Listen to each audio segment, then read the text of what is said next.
ஒரு சமயம் அகில இந்திய வானொலி நிலையம் தங்களோட நிகழ்ச்சி தொகுப்பாளர் பணிக்கு விளம்பரம் தந்திருந்தது. அதில் கலந்துக்க விரும்பின ஒரு இளைஞர் செய்தித்தாள்கள் புத்தகங்கள்னு நிறைய பார்த்து பேசி பயிற்சி எடுத்தார்.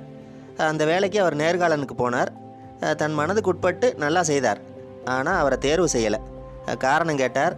குரல் சரியில்லைன்னுட்டாங்க. கடற்கரைக்கு போய் தலையை குனிஞ்சு அழுது தீர்த்துட்டார். நாட்கள் கடந்தது, வருடங்கள் கடந்தன.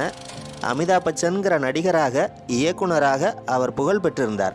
மறுபடியும் தொழிலில் தோல்வி, கடன் தொல்லை ஏற்பட்டது. ஸ்டார் தொலைக்காட்சியிலேருந்து ஒரு அழைப்பு வந்தது. கோடீஸ்வரன் நிகழ்ச்சியில் அதே குரல் உலகமெங்கும் ஒலிச்சுது. கான்ஃபிடென்ட் கம்ப்யூட்டர் வார்த்தைகள் இன்றைக்கும் அந்த நிகழ்வை நினைவுபடுத்துது. மனிதன் வெற்றியில் கற்பது குறைவு, தோல்வியில் கற்பதோ அதிகங்கிற ஜப்பானிய பழமொழியை நிரூபித்து காட்டியவர் அமிதாப் பச்சன்.